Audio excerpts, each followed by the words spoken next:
먼저 누가복음 8장 14절을 같이 읽겠습니다. 가시떨기에 떨어졌다는 것은 말씀을 들은 자이나 지내는 중 이생의 염려와 재물과 향락의 기운이 막혀 온전히 결실하지 못하는 자요. 잠언 30장 7절부터 9절 시작. 내가 두 가지 일을 주께 구하였사오니 내가 죽기 전에 내게 거절하지 마시옵소서.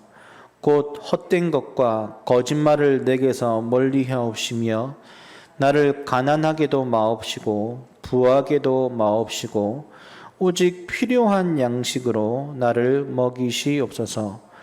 혹 내가 배불러서 하나님을 모른다 여호와가 누구냐 할까 하오며 혹 내가 가난하여 도둑질하고 내 하나님의 이름을 욕되게 할까 두려워함이니이다. 아멘.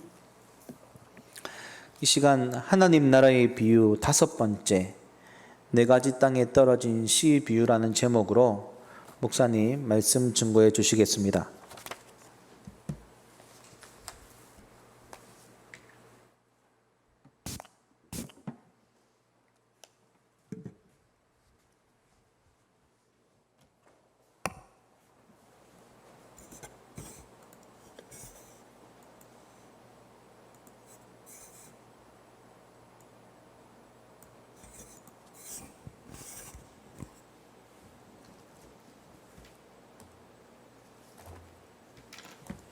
여러분 반갑습니다. 한 주간 동안 여러분의 삶 속에 여러분과 함께 하셨던 그 하나님의 신실하심에 대하여 믿음의 고백을 드리며 우리가 함께 예배하기를 원합니다. 이번 한 주간 동안도 또 많은 피로 인해서 어려운 가운데 있는 이들이 많이 있는데 또 그들의 아픔과 부담도 우리가 조금 가지고 함께 예배했으면 좋겠다라는 생각이 듭니다. 제가 기도하고 말씀 전하겠습니다. 사랑의 주님 감사합니다. 오늘도 우리 사랑하는 지체들이 함께 모여 예배합니다. 오늘도 우리 예배 가운데 함께 하셔서 이스라엘 백성들에게 언제나 말씀하셨듯이 우리에게도 말씀하여 주시고 또한 성령께서 우리에게 말씀에 대한 깨달음 주셔서 이 말씀이 우리 삶 속에 열매를 맺는 은혜도 허락하여 주옵소서. 감사를 드리며 예수님 이름으로 기도합니다. 아멘. 오늘 하나님 나라의 비유 5번째 시간입니다. 우리가 지금 지난주부터 가시떨기에 관해서 함께 나누고 있는데요. 가시떨기에 관하여 이렇게 3주에 걸쳐서 자세히 묵상하는 이유는 21세기를 살아가는 한국 그리스도인의 삶이 가장 가시떨기에 가깝다라고 생각되기 때문입니다. 가시떨기에는 종류가 몇 가지가 있습니다. 지난주에는 어떤 가시떨기에 관해서 우리가 함께 나누었죠? 기억나십니까? 어떤 거였죠? 염려의 가시떨기입니다. 오늘은 두 번째 가시떨기인 재물의 가시떨기에 관하여 말씀을 함께 나누겠습니다. 14절 말씀을 함께 읽어볼까요? 시작. 가시떨기에 떨어졌다는 것은 재물과 향락의 기운이 막혀 온전히 결신하지 못하는 자요. 제가 다시 한번 읽어보겠습니다. 가시떨기에 떨어졌다는 것은 말씀을 들은 자이나 지내는 중에 재물의 기운이 막혀 온전히 결실하지 못하는 자요. 그렇죠? 여기 재물이라는 가시떨기가 자라나게 되면 어떻게 된다? 그 뒤에 보니까 기운이 막힌다. 여러분 한자로 기자 알죠? 기 문화를 가지고 있는 우리는 이 뜻을 잘 압니다. 그래서 우리가 이런 표현을 쓰죠. 기가 막힌다. 기가 막혔다는 겁니다. 기가 막히면 어떻게 해야 됩니까? 기를 통해야 되죠. 뚫어야 되죠. 그런데 그게 계속 통하지 않고 계속 막혀 있으면 어떤 단계까지 갑니까? 기절하는 상태까지 갑니다. 그럼 이제 정신을 잃어버리는 거죠. 무엇이 기운을 막았을까? 오늘 본문에 보니까 오늘 주님은 재물이라고 하셨습니다. 재물이라는 가시떨기가 잡초처럼 기운을 다 빨아가 버려서 하나님의 말씀이 싹도 나고 줄기도 나고 뿌리도 내렸는데 이 뿌리가 더 이상 나가지 못하도록 막아버려서 어떻게 됩니까? 결실을 내지 못하게 되었다. 그래서 결실하지 못하는 자요, 이렇게 되어 있습니다. 여러분, 성경에서 가장 경계하는 신앙은 결실, 열매가 없는 신앙입니다. 경건의 모양은 있으나 경건의 능력이 없는 것, 이것을 외식하는 신앙이라고 말합니다. 겉으로 포장된 신앙이죠. 예수님 당시 바리새인들이 그런 상태에 있었기 때문에 주님으로부터 화 있을진저 라고 이야기를 듣고요, 회칠한 무덤 같다라는 질책을 받았습니다.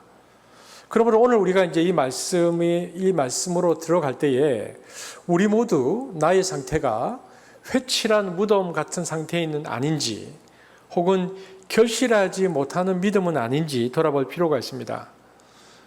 지난주에도 보았지만 인격의 열매로 고백되지 못하는 신앙은 주님이 가장 경고하신 바리새인적 신앙입니다. 오늘 이제 본문 말씀으로 들어가 보면요, 오늘 가시떨기에 떨어졌다는 것은 말씀을 들은 자이나 지내는 중 이생의 염려와 재물과 그랬는데, 여기서 재물로 쓰여진 헬라어 단어는요, 놀랍게도 돈을 의미하지 않습니다. 주님께서 경고하신 재물이라는 것은 원문을 보면 플루토스라고 되어 있는데요, 이것은 부유함이라는 뜻입니다. 그러니까 영어로 번역할 때 머니가 아니고 리치 혹은 웰스로 번역됩니다.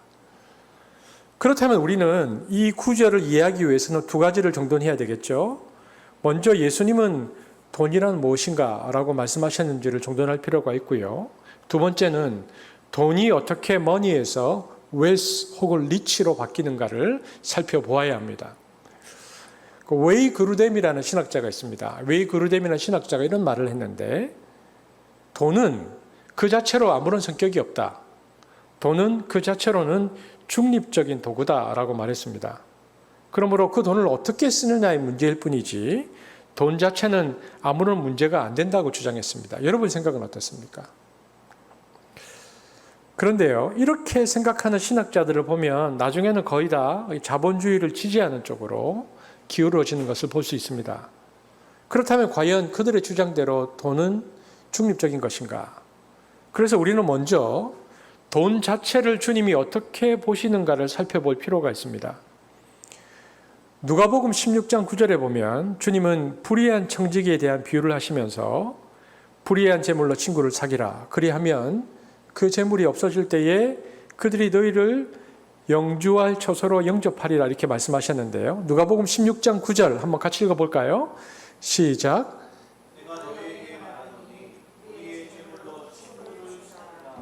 그리하면 그 재물이 없어질 때에 그들이 너희를 영주할 처소로 영접하리라. 여기에서 불의한 재물로 친구를 사귀라, 그렇게 말씀하셨습니다. 그러면 불의의 재물이라는 말을 썼는데 불의의 재물로 친구를 사귀라는 것이 무슨 뜻일까요? 불의한 방법으로 돈을 벌었어도 그 돈을 잘 쓰면 된다, 이런 뜻입니까? 우리나라 말에도 그런 게 있죠. 개처럼 벌어서 정승처럼 쓰면 된다. 그러니까 돈을 취득하는 과정에서는 어쩔 수 없이 무리하게 돈을 취득했다 할지라도 그것을 가지고 좋은 곳에 쓰면 된다. 주님이 그렇게 말씀하신 것입니까? 오늘 본문에 대한 주석가들의 모든 일치하는 견해는 여기서 불의라는 표현은 불의한 방식으로라는 뜻이 아니고 돈 자체의 성격을 규명한 것이다 라는 겁니다. 그렇다면 불의의 재물이 가진 뜻이 무엇입니까? 이것에 불의의 재물 할 때 이 불의는요, 기원 혹은 운명 혹은 성격 등을 나타내는 소유격으로 쓰고 있는데요. 그래서 돈의 기원과 성격이 불의하다라는 것을 지금 밝혀주고 있습니다. 그러므로 예수께서 불의의 재물이다 말씀하신 것은 불의한 방법으로 얻은 재물이 아니라 재물, 즉 돈의 성격과 기원이 불의한 것이라고 말씀하신 것입니다. 그렇다면 주님은 왜 돈의 기원과 성격이 불의한 것이라고 말씀하셨을까요? 그 불의는 어디로부터 기원한 것일까요? 그것은 돈의 시작부터 우리가 좀 살펴볼 필요가 있습니다. 그럼 처음 인간에게는 돈이 필요가 없었습니다. 물물 교환하고 서로의 필요를 교환하면 그것으로 충분했죠. 그렇다면 왜 돈이 발달했을까? 첫 번째는 보관이 어려웠죠. 그러니까 사과나 양파로 바꾸어서는 그렇게 저장해 놓았다가는 오래가지 못하기 때문입니다. 그래서 이것을 보완하고자 금, 은, 철 등 휴대가 쉽고 안정적인 금속이 화폐로 사용되기 시작했습니다. 그러니까 이처럼 돈의 발전은 편리함과 보관의 용이함의 측면이 있었습니다. 그렇다면 단순히 보관의 용이함 때문에 돈이 생겨났을까? 그렇지 않다는 것입니다. 거기에 있는 중요한 또 하나의 목적이 있습니다. 그것이 무엇인가? 축적입니다. 돈은 단순한 교환 수단만이 아니라 축적의 목적이 있었습니다. 저장이 가능하니 사람들은 돈을 쌓기 시작했습니다. 더 정확히는 쌓기 위해 돈을 사용하기 시작했습니다. 그러므로 이 돈의 시작은요, 인간의 축적의 욕구가 그 안에 있었다는 것을 알 수 있습니다.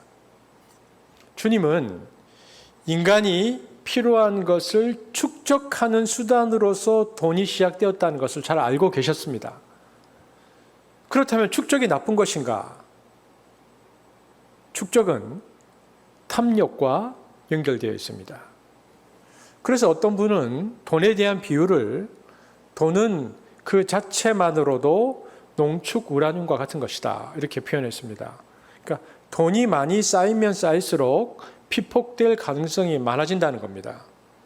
이 말은 돈이 단지 중립적인 요소여서 사용 여부에 따라서 달라지는 것이 아니라 돈의 본질이 축적의 목적이 있고, 그리고 그 축적은 일정 용량을 넘어가면 문제를 일으킬 가능성이 많다는 거죠.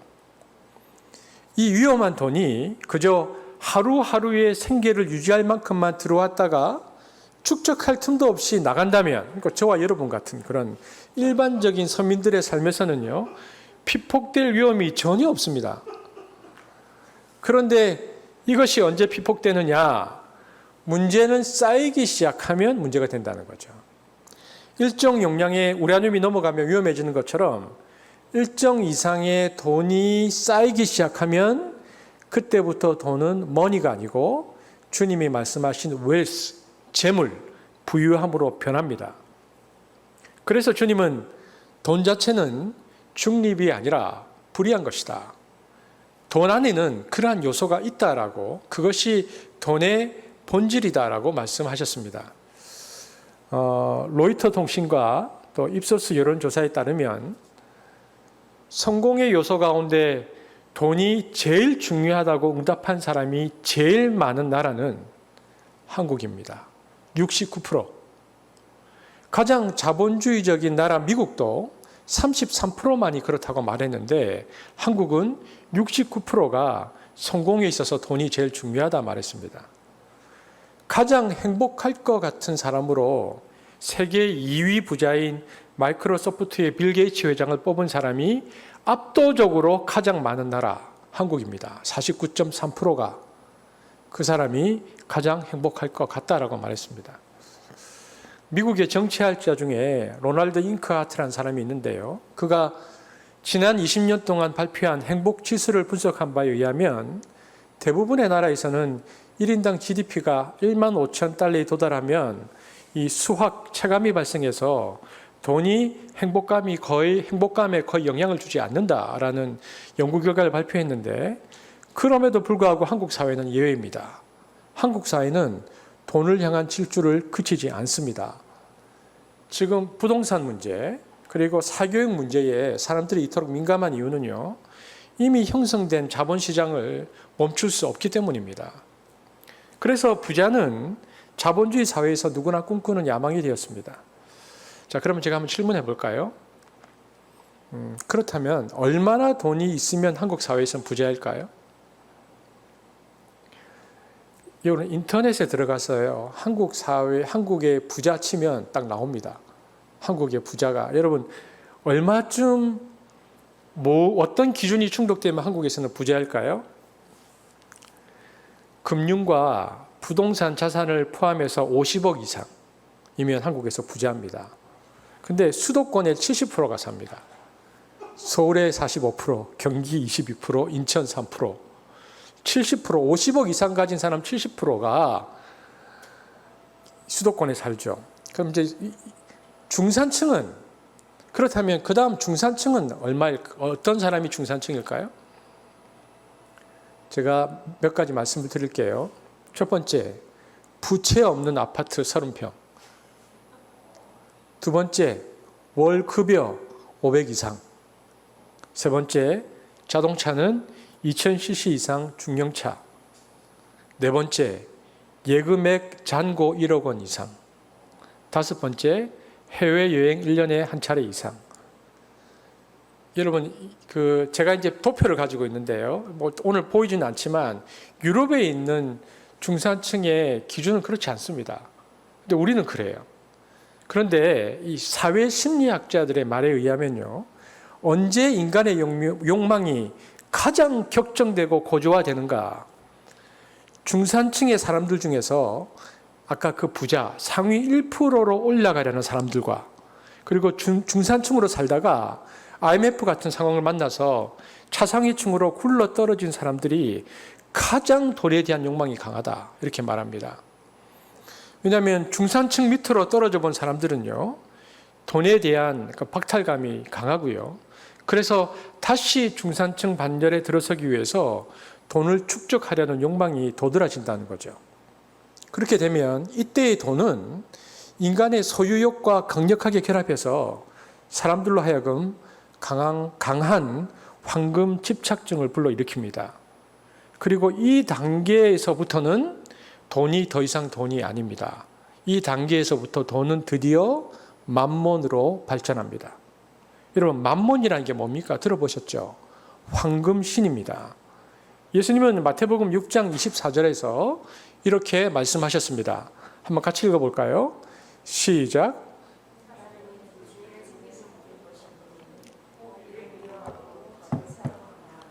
호기를 중히 여기고 저를 경히 여김이라. 너희가 하나님과 재물을 겸하여 섬기지 못하느니라. 주님은 여기에서 돈이라는 단어를 쓰지 않으셨습니다. 재물, 근데 맘몬이라는 표현을 쓰셨습니다.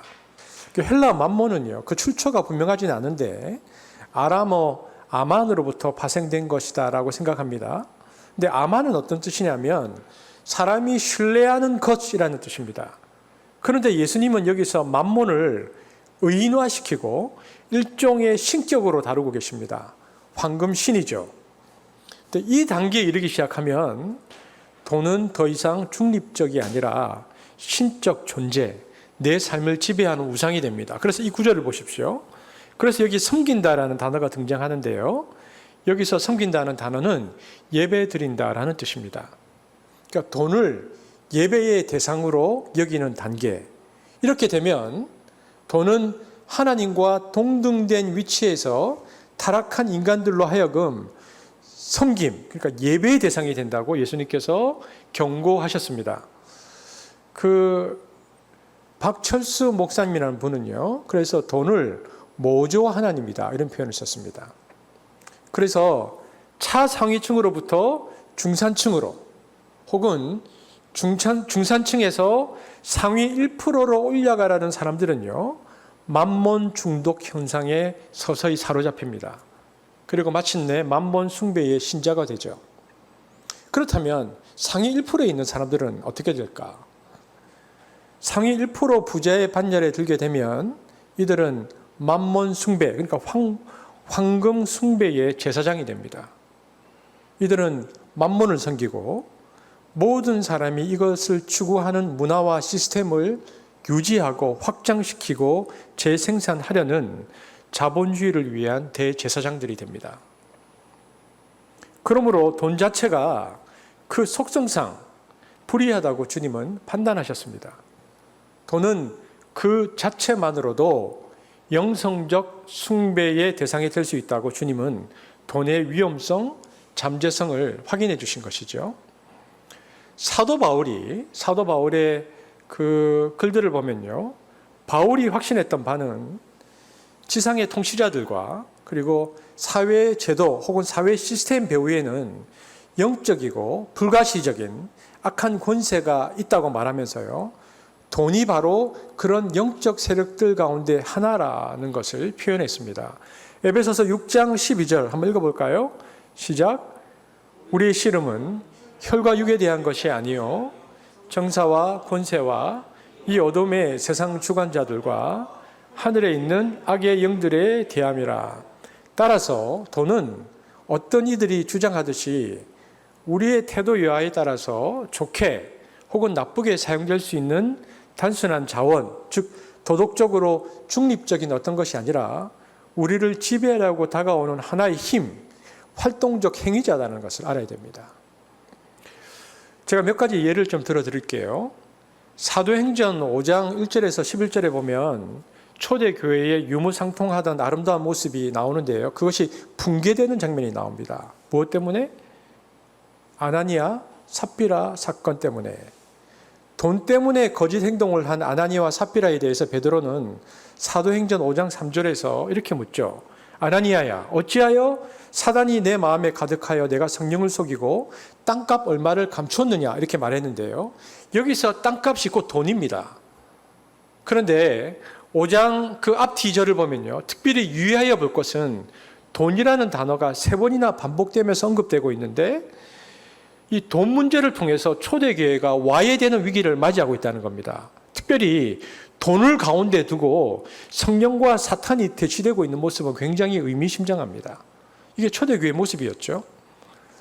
여러분, 돈이 어떻게 역사하는가는요, 예수의 제자 유다가 그의 스승을 돈 때문에 팔려고 한 데서도 극명하게 나타납니다.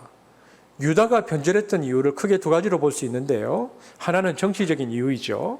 그러나 두 번째, 정치적인 이유보다 더 그를 크게 작동했던 것은 탐욕 때문이었다고 생각할 수 있습니다. 누가복음 22장 3절에 한번 볼까요? 시작. 12 중에 하나인 가룟유다라 부르는 유다에게 사탄이 들어가니. 그러니까 유다가 예수를 팔려고 하는 생각은 사단이 유다의 마음속에 들어갈 때부터였는데, 마태복음 26장 14절 16절에 좀 더 자세히 말합니다. 보겠습니다. 시작. 그때에 12 중에 하나인 가룟 유다라 하는 자가 내가 예수를 너희에게 넘겨주리니 얼마나 주려느냐 하니 그들이 은 30을 달아주거늘 그가 그때부터 예수를 넘겨줄 기회를 찾더라.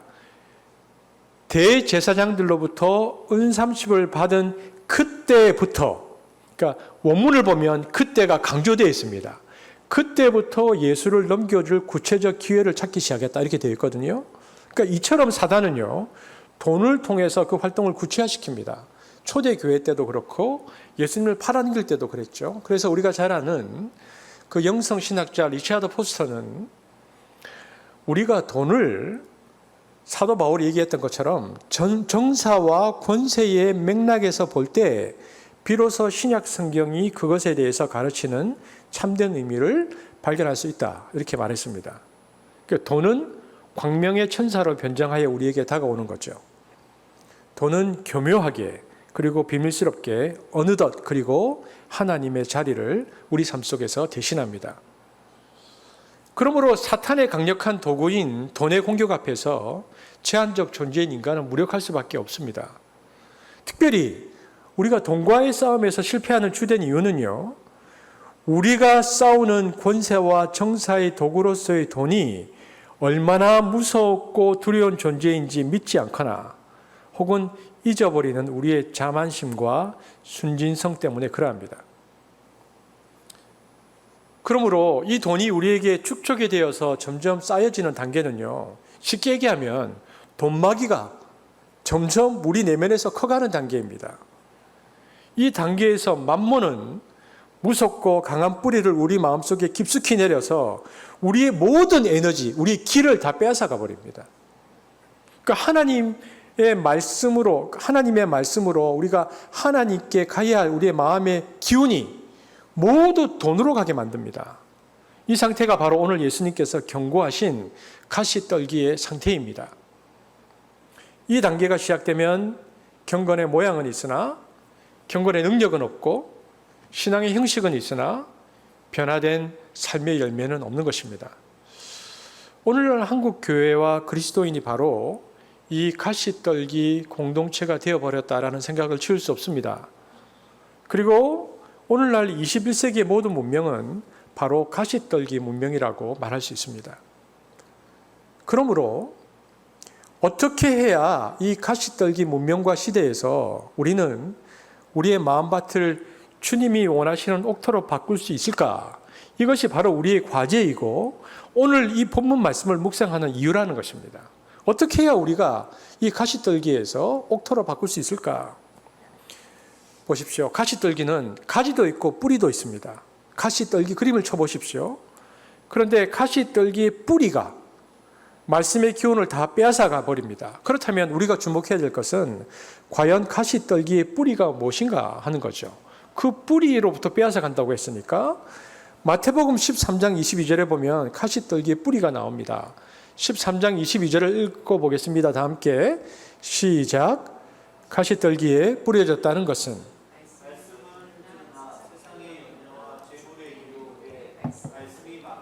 결실하지 못하는 자요. 여기 보니까 누가복음에는 없는 단어가 나오죠. 마태복음에는 재물 다음에 마태는 어떤 단어를 썼습니까?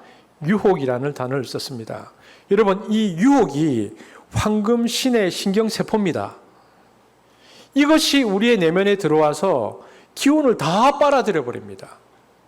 그렇다면 유혹이 무엇인가를 살펴봐야 되겠죠. 유혹, 이 아파테라는 헬라 단어는요, 신약 성경에서 모두 7번 쓰였습니다.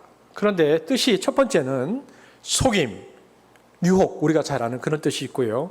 두 번째 뜻은 우리가 주목해야 되는데 즐거움, 환상, 쾌감 이 뜻이 있습니다. 그러니까 어떤 뜻이냐면요. 돈은 어느 정도 쌓여서 통장에 돈이 쌓여가기 시작하면 쌓이는 것 자체가 쾌감을 준다.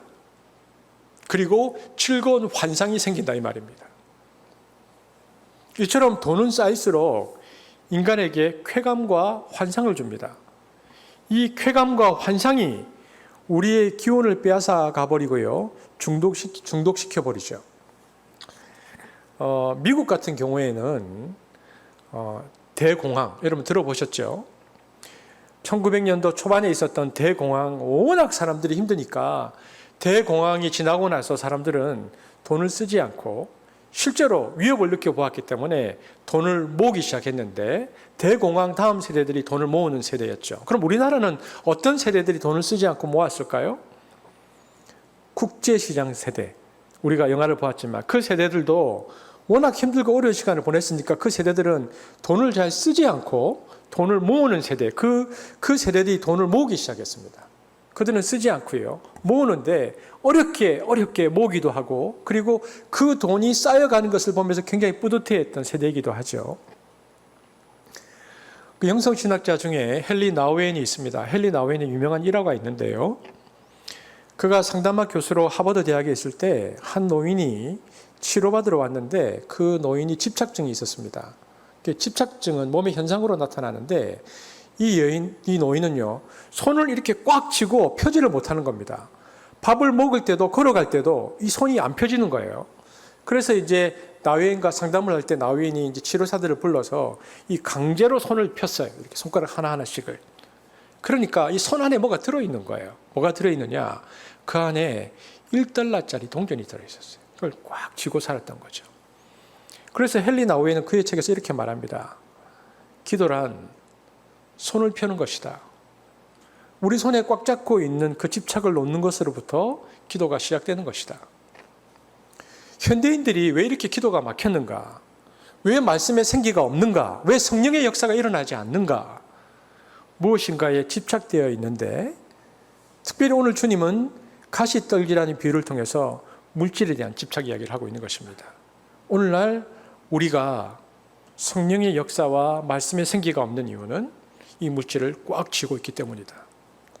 그러면 어떻게 해야 이 집착에서 벗어나고 환상과 쾌락의 속임수에서 우리가 자유할 수 있을까? 성경은 단 한 가지를 이야기합니다. 그것은 돈은 내 소유가 아니라는 생각을 가져야 한다는 것입니다. 그럼 누구 것입니까? 하나님 것이겠죠. 돈이 비록 나의 노동의 대가로 주어진 것이라 할지라도 그것은 하나님의 선물임을 인정해야 합니다.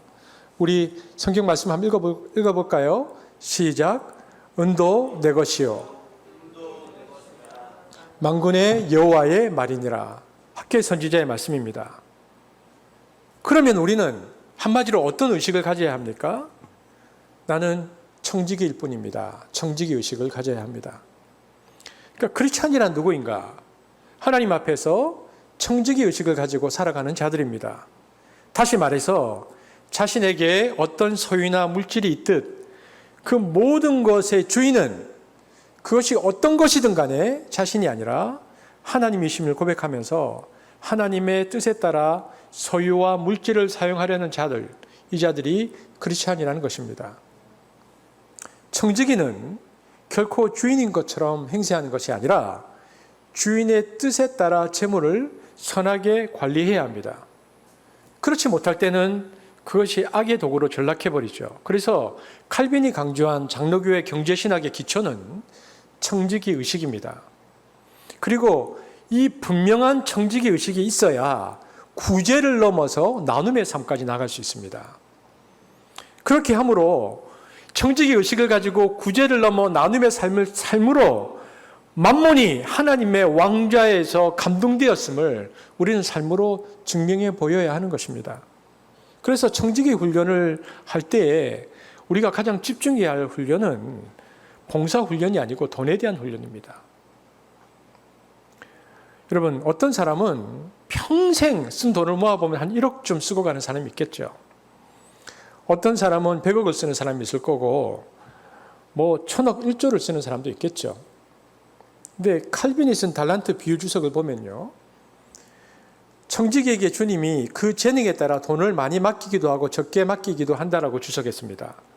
그런데 재능보다 더 중요한 것이 있다는 거죠. 그건 뭐냐면 그것은 청지기의 태도, 청지기의 마음가짐, 청지기의 자세라고 말합니다. 이 돈을 어떻게 해야 할까?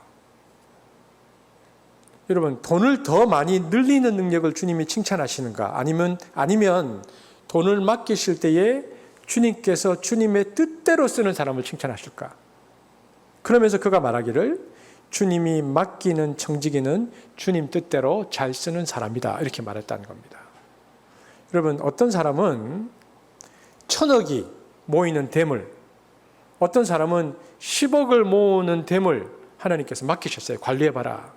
이제 이 관리 능력을 가지고, 그런데 어떤 사람은 물만 잘 가두어두어서 더 담수 능력을 늘리는 사람이 있는데요. 주님께서 과연 그 담수 능력을 늘리는 사람을 칭찬하실까? 아니면 적절하게 수문을 열어서 밑으로 계속 물을 보내면서 세상을 아름답게 만드는 그런 사람을 주님께서 더 높이 평가하실까? 후자죠. 이것을 뭐라고 말하느냐? 소위 나눔이라고 말하는데 성경에서 말하는 이 나눔은 디아코니아라고 말합니다. 이렇게 살아야 한다라는 거죠. 여러분, 우리에게 적용해 볼까요? 우리가 청지기였는데 우리에게 평생 쓸 돈을 10억을 주셨어요. 그런데 우리에게 10억을 맡기셨는데 우리가 1억만 쓰고 자식에게 9억 유산으로 물려주고 하늘나라로 가면 주님이 뭐라고 하실까요?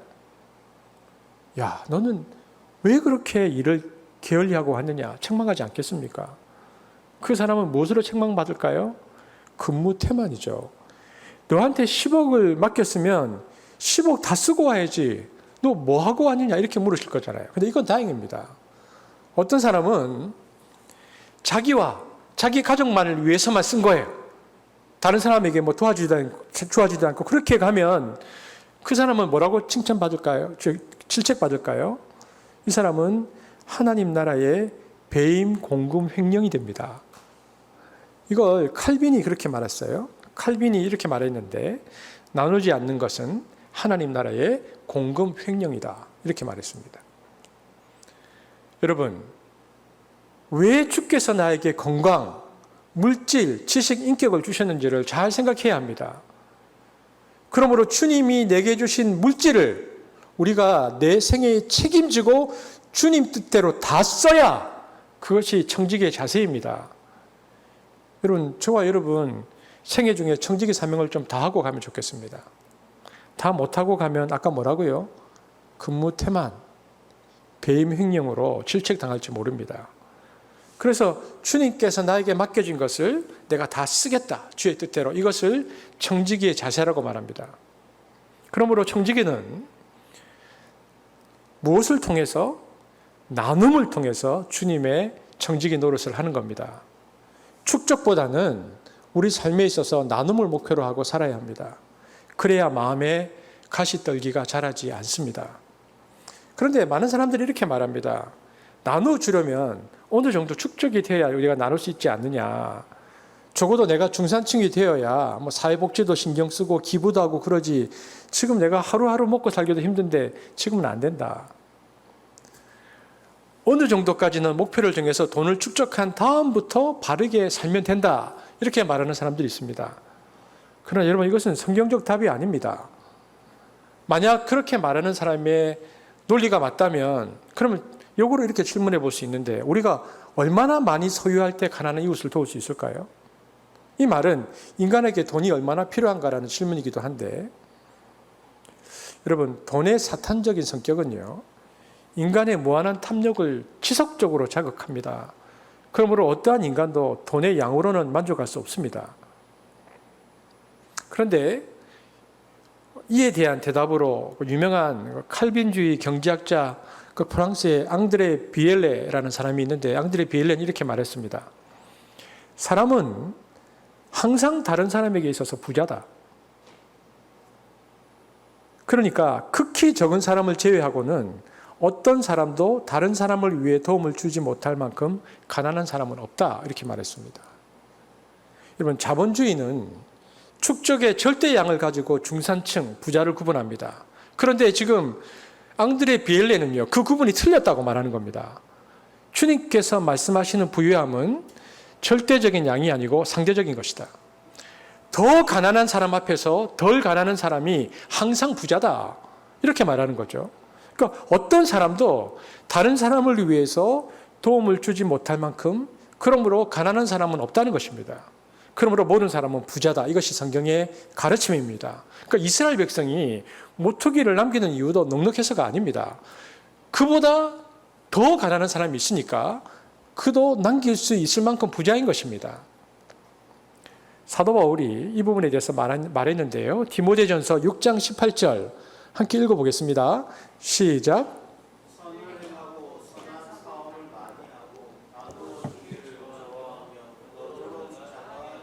디모데전서 6장 18절을 칼빈은 그의 주석에서 이렇게 말했습니다. 더 많은 소유는 이웃들에게 선을 행하기 위한 도구다.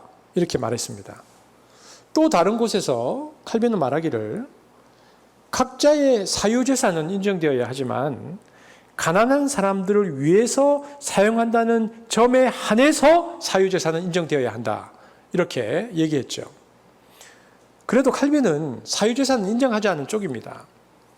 살펴보면 칼빈은 초대교회 지도자들보다는 덜 과격해요. 초대로 올라갈수록 훨씬 더 돈에 대해서 과격합니다. 사유재산 자체를 인정을 안 해요. 그래서 기독교 공동체는 나중에 수도원 공동체로 발전합니다. 그러니까 공동으로 헌금하고 개인으로는 가난하게 사는 것이 14세기까지 내려온 기독교 전통입니다. 그런데 이제 16세기에 이르러서 칼빈이 이러한 기독교인의 삶의 방식은 일상생활을 포기하고 오직 전적으로 종교생활에 헌신하는 수도사들이나 사제들에게만 가능한 것이다 라고 칼빈이 말하면서요. 이렇게 살면 보통의 신자들이 세상에서 일하는 것을 다 버리고 기도원이나 수도원으로 들어가서 살아야 된다는 말인데 그럴 수 없다는 겁니다. 칼빈은 이 세상에서 대장장이가 된 것도 장사건이 된 것도 학자가 된 것도 다 하나님이 주신 소명이기 때문에 그 소명을 성실히 하면서 소유욕을 눌러가면서 낭비를 줄여가면서 성실하게 살다 보면 어느덧 돈은 조금씩 쌓이게 되어 있는데 그 쌓인 돈을 가난한 이들과 나누어야 한다는 것이 칼빈의 주장이었습니다. 그래서 그리스도인들에게 있어서 진정한 영성이란 무엇인가? 그것은 절제와 나눔이다. 이렇게 표현했습니다. 절제가 있어야 되고 나눔이 있어야 된다. 그러니까 칼빈은 사유재산을 그래서 인정해 주자고 말하지만 어느 때만 의미가 있는가? 다른 사람들을 위해서, 가난한 사람들을 위해서 최선을 다해서 재산을 사용한다는 점에서 사유재산이 인정되는 성경적 근거가 있다. 이렇게 말했죠. 프랑스나 영국이나 독일 등을 보면 그 사회민주주의를 채택한 나라들인데요. 이 나라들은 칼빈이 주장하듯이 사유재산을 인정하면서도 소득에 따라서 세금을 훨씬 더 많이 받아서 사회복지나 공공을 위해서 쓰는 제도를 택합니다. 이것이 제도적으로 실현된 나라죠. 만약에 사유재산을 인정하지 않으면 공산주의를 하자는 것이기 때문에 성경적으로 그런 관점이 아니고 맞지 않고요. 칼빈은 각자의 사유재산은 인정되어야 하지만 가난한 사람들을 위해서 사용된다는 점에서 그렇다고 강조했기 때문에 사회민주주의가 칼빈이 주장한 성경적 가치를 제도화한 것이 아닌가 그런 생각이 듭니다. 그런데 칼빈보다 좀 더 과격한 사람들이 있었어요. 초대교회 교부들입니다. 특별히 초대교회 교부 중에서 여러분 들어보셨을 만한데 크리소스톰이라는 기독교 교부가 있습니다. 여러분 교부가 누구냐 하면 예수님의 제자가 사도잖아요. 사도 다음에 제자가 속사도고 속사도의 제자가 교부입니다. 그러니까 신앙의 3대쯤 간 사람들이 교부인데 크리소스톰은 그의 저서에서 이렇게 말합니다. 부자들은 가난한 사람들의 재산까지도 소유하고 있다. 정직하게 벌었든 합법적으로 벌었든 마찬가지다. 따라서 그것을 나눠 쓰지 않는다면 강도나 다름없다. 이렇게 주장했습니다. 그래서 그의 글을 제가 그대로 한번 읽어보겠습니다. 내 것을 쓴다 하지 마시오. 여러분은 남의 것을 쓰는 것이요. 태양이나 공기, 땅과 그 밖의 모든 것이 그렇듯이 세상의 모든 소유는 여러분과 다른 사람들의 공동 소유입니다. 그러므로 나눠 쓰지 않는 소유는 일종의 도둑질입니다. 이렇게 말했습니다. 여러분, 그런데 문제가 있죠. 문제는 우리가 그렇게 나누었는데 실제로 우리가 힘을 다해서 나누었는데 받고 고마워하는 사람이 고마워하는 사람이 있는 반면에 오히려 불평하고 원망하는 사람이 있다는 겁니다. 이것밖에 안 주냐? 왜? 탐욕은 똑같이 있으니까 가난한 사람이나 부자나. 그러니까 타락한 인간은 모두 다 이 강도의 마음을 가지고 있거든요. 그러니까 뻔뻔 쓰는 사람들이 너무 많아요. 왜 이거밖에 안 주냐고 불평하죠. 근데 칼빈은 이와 관련해서 이렇게 말했습니다. 뻔뻔스럽게 그들이 굴었다 할지라도 나눔에 대한 회의에 빠지지 말고 지속적으로 나누는 삶을 살아야 한다. 제가 그대로 이제 그걸 읽어볼게요. 비록 가난한 사람들이 의무를 소홀히 하여 돈 받는 일에 대하여 감사와 칭찬을 하지 않는다 할지라도 하나님이 우리에게 명령하신 것에 대하여 실행하기를 중단해서는 안 됩니다. 우리의 도움을 받은 사람들이 침묵할 때에 인간이 얼마나 죄된 존재인 것을 알게 되고 그럼에도 불구하고 우리에게 그런 마음을 넘어갈 수 있게 된 것에 대하여 감사 기도가 된다는 사실에 대하여 우리는 감사해야 합니다. 그렇게 말하면서요. 칼빈은 가난한 사람들의 이기심과 뻔뻔함에 대하여 나도 똑같은 그런 존재라는 것을 알고 이것을 극복하기 위해 노력할 수 있는 은혜를 주신 것에 대해서 감사하면서 나 같은 죄인을 용서하신 주님께 하나님께 감사하며 살아야 한다고 주장했습니다. 그러니까 한마디로 돈에 대한 칼빈은 아무것도 소유하지 않는 것처럼 생각할 때 나눌 수 있다는 겁니다. 나눌 때 그 은혜가 있다. 그런데 나눔과 은혜, 무엇이 나로 하여금 먼저 시작하게 할 줄은 모릅니다. 어떤 사람은 은혜를 먼저 받고 나누고요. 어떤 사람은 나누고 은혜를 받습니다. 여러분, 우리가 지금 21세기를 살아가고 있잖아요. 초대교회에서부터 칼빈까지 왔는데 21세기의 신자유적 자본주의가 전 세계를 지배하고 있는 상황에서는 지금 집단적 경제 블록이 전 세계에 이렇게 형성되었기 때문에요. 그 안에 들어가 있는 개인과 기업과 사람은요, 무한 경제 체제에서 빠져나올 수가 없습니다. 그래서 이 무한 경제 체제 속에서 살아가기 때문에 오늘 내가 어떻게 살까, 내일 어떻게 살까라는 그 두려움과 염려의 이 라이프 스타일, 존재 양식이 그 시대의 사상이 되었습니다. 그래서 가시떨기는 지난주에 보았던 것처럼 첫 번째는 염려가 되었고요. 두 번째는 탐욕에서는 물질이 된 겁니다. 이게 신자유 체제의 오늘날 우리의 모습을 그대로 반영합니다. 오늘날 미국과 중국을 중심으로 한 거대 자본이 만몬신이 되었죠. 지금 이 두 나라가 충돌하죠. 그리고 미션을 숭배하듯 여기서 나오는 더 많은 떡고물을 얻어먹으려고 그러고 얼마나 많은 나라들이 몸부리치는 시대가 되었는지 모릅니다. 여러분, 오늘날 자본주의 위기는 무엇입니까? 그것은 계층 간의 위기가 아닙니다.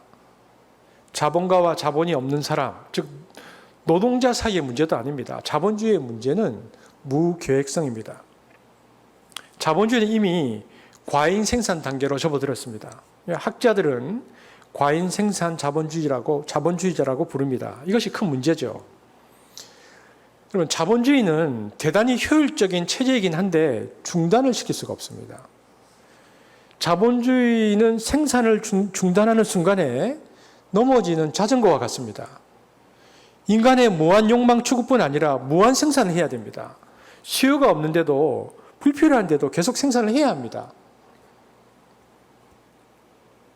대량으로 생산해서 대량으로 팔아야 자본가가 돈을 벌 거 아닙니까? 그러므로 자본주의는 대량 소비를 촉진시킵니다. 절대 멈출 수가 없습니다. 그런데 이 생산이라는 게 뭡니까? 이 모든 생산은요, 자연의 변형 내지 자연의 파괴, 끝없는 자연 파괴를 가져온다는 것에 문제가 있습니다. 불필요한데도 계속해서 공급하고 계속해서 소비해버리는 겁니다. 그리고 지금 그 대가를 우리가 치르고 있습니다. 지구온난화, 빙하의 녹음, 오늘날 자본주의의 문제는 대량 생산으로 인한 쓰레기가 너무 많아진 거죠. 그런데도 우리는 자본주의 체제 안에서 계속해서 지금도 낭비합니다. 이러다 보니까 지구 자원을 다음 세대, 한 4대, 5대까지 써야 할 것을 우리 세대에 다 써버린 겁니다. 그러니 지구가 감당 못할 만큼의 쓰레기가 나와버렸고, 그러다 보니 쓰레기가 환경 문제로 더 나아가서 지구 생태계 자체의 붕괴를 초래할 수 있는 지경에 이르렀죠. 그러므로 21세기 자본주의 위기는 생태계 문제이기도 합니다. 지금도 이 비가 우리가 너무 많이 내렸잖아요. 단순히 그냥 장마가 길어졌다고 말하는 게 아니고, 지금 이 장마도 이 환경 문제와 분명히 연관이 있다고 사람들이 말을 하는데요. 생태 파괴 문제는 매우 많은 담론들이, 그리고 재생에너지까지 말을 하는데요. 근데 매우 많은 담론들이 이루어지고 있지만 인류의 미래에 대한 생각이 대단히 비관적인 생각들이 지배적입니다. 그래서 생태계 붕괴 때문에 22세기가 오지 않는다라고 말하기도 하죠. 그래서 지금 사는 사람들이 마지막 인류가 될 것이다, 이런 담론들도 있습니다. 요즘 인터넷에 보면 이 책이 계속 소개되던데, 2050년 거주 불능 지구, 그러니까 한계치를 넘어서 종말로 치닫는 21세기 기후재난 시나리오에 대해서 이렇게 쭉 말하고 있는데요. 앞으로 30년 내에 지구에 인간이 거주하기가 불가능한 상황이 될 것이다 라는 이야기도 나오고 있습니다. 여러분, 그래서 오늘날 우리가 회개라고 말할 때, 회개라는 것은요, 개인적인 어떤 윤리나 개인의 구체적인 삶의 어떤 행위를 반성하는 것뿐만 아니라 더 중요한 것은 문명에 대한 회개를 해야 합니다. 코로나19의 이 세대를 살아가는 우리들이 생각해야 할 지점인데요. 문명 자체에 대한 반성을 해야 한다는 겁니다. 바울이 무엇이라고 말했습니까? 너희는 이 세대를 본받지 말라 그랬는데, 이 세대, 이 시대 등신, 이 시대의 사상을 비판할 수 있는 힘이 없으면 회개가 안 됩니다. 이 시대를 이끌어갈 수 있는 이데올로기에 대한 비판력이 없으면, 세상을 지배하는 이데올로기에 대한 선지자적, 예언자적 정신이 없으면 그냥 거기에 동조하는 것이 됩니다. 그러므로 오늘날 우리에게 필요한 것은 이 자본주의에 대한 새로운 성찰이 필요합니다. 코로나가 우리에게 요구하는 것은요, 자본주의에 대한 새로운 성찰이고, 생태계 문제에 대한 인식이고, 나눔의 삶에 대한 신호죠. 우리에게 도전하는 거죠. 우리가 이번 주에는 홍수 피해를 입었던 분들을 위해서 기도했지만, 우리가 이제 정오의 기도문을 통해서 매일매일 우리가 지금 100번이 넘도록 계속해서 기도하는 이유는요, 한습의 중요한 그 정오 기도의 이유는 분별력에 힘을 기르는 것입니다. 그래서 시대를 분별하고, 시대의 이데올로기를 분별하고, 시대의 가치를 분별하면서 우리가 회개할 것은 하고, 또 우리가 실천할 것은 하자는 것이죠. 그러므로 우리 한 사람 한 사람이 하나님을 사랑하고 창조 세계를 돌보는 마음으로 작은 일이라도 구체적으로 실천하는 것이 우리가 이 시대를 살아가는 크리스찬의 삶의 자세죠. 여러분, 미국 교회가 30년부터 급격히 타락하고 부흥의 불길이 꺼진 이유가 있는데요. 어느 때부터 그 포인트를 잡느냐 하면 바로 신자유 체제가 들어설 때부터입니다. 그러면서 미국 교회가 급격히 쇠퇴했는데요. 우리는 언제부터인가? 우리는 IMF 이후에 신용카드 회사가 생겨날 때부터입니다. 그 이후에 우리 사회는요, 돈에 대한 욕망이 무섭게 증가되었습니다. 이런 시대에는, 그러니까 미국 교회나 한국 교회는요, 이렇게 돈에 대해서 무섭게 욕망이 증가되면 교회는 다 쇠퇴 붕괴의 길로 갈 수밖에 없습니다. 그렇다면 황금 우상 숭배의 가시떨기를 극복할 수 있는 유일한 길은 무엇인가? 하나님의 말씀의 기가 통해서 건강하게 자라는 유일한 길은 무엇인가? 그것은 나눔 실천뿐입니다. 나누어야 합니다. 돈이 머니가 리치 웨스가 되지 않도록 끝까지 흘려보내야 됩니다. 적절하게 흘려보내야 됩니다. 그러기 위해서 우리가 본받아야 될 아주 모범적인 기도문이 구약 성경에 하나 있습니다. 우리가 21세기를 살아가는 크리스찬들이 어떻게 살아야 하는가? 그것이 바로 잠언서 30장 7절에서 9절의 아굴의 기도입니다. 이것은 21세기를 살아가는 우리에게 매우 도전적인 우리의 삶의 지표가 되는 기도인데요. 한번 같이 읽어보도록 하겠습니다. 시작. 내가 두 가지 일을 주께 구하였사오니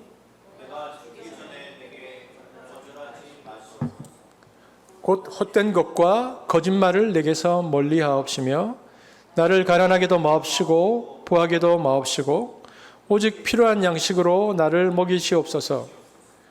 혹 내가 배불러서 하나님을 모른다 여호와가 누구니 할까 하며 혹 내가 가난하여 도둑질하고 내 하나님의 이름을 욕되게 할까 두려워함이니이다.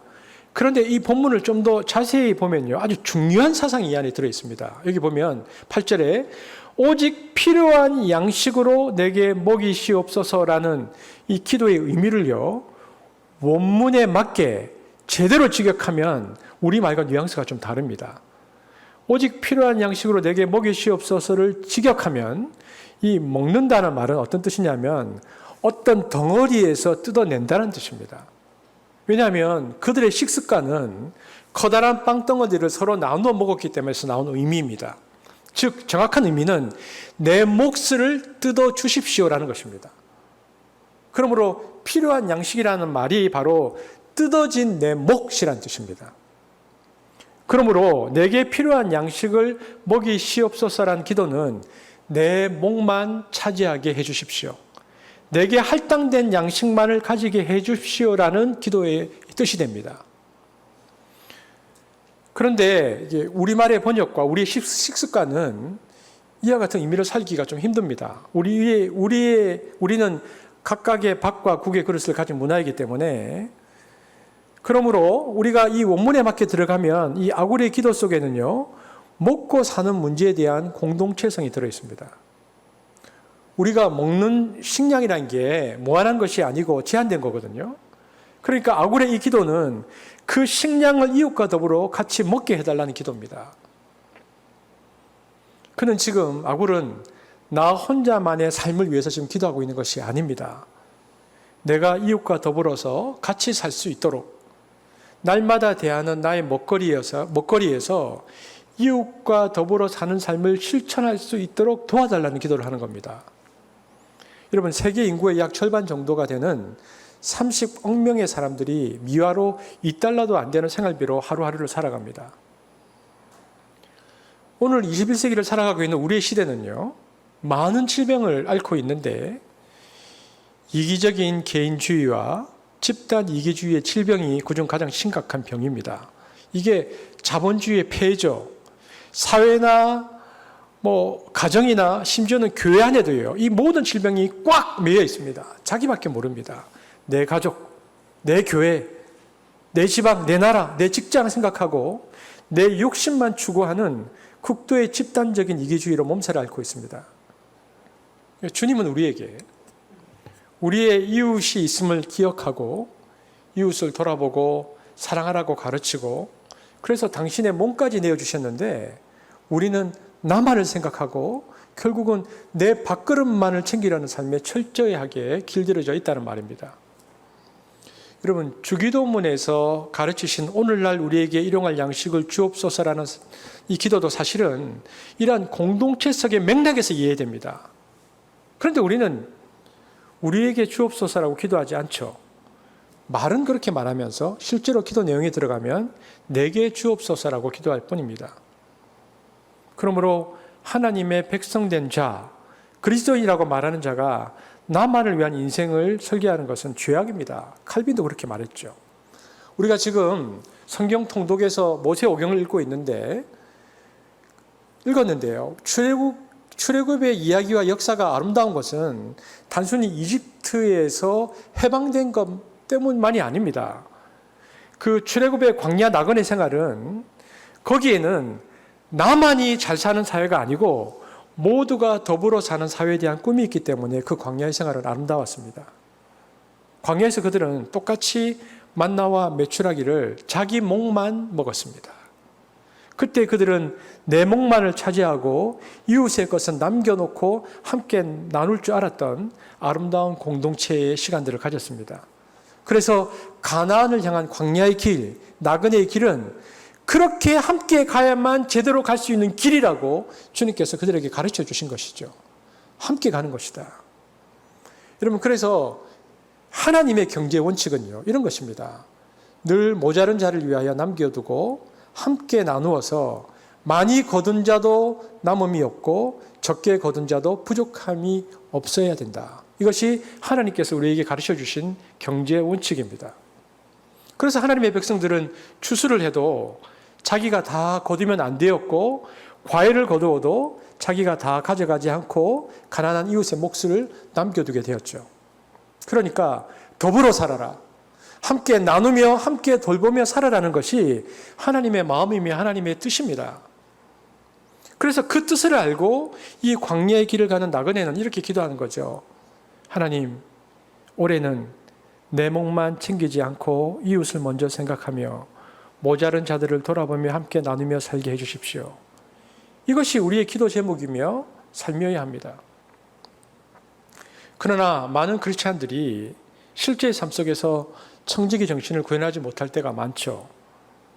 물질을 부의 척도나 축적의 대상으로 여기는 한 나눔의 삶은 불가능합니다. 저는 시간이 지날수록 한숙교회의 나눔의 장이 더 풍성해지기를 기대합니다.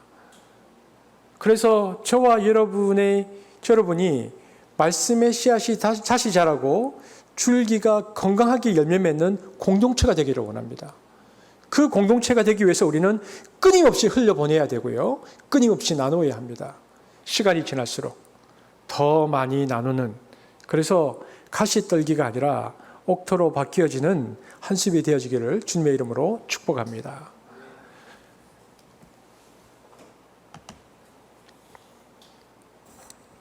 하나님 감사합니다.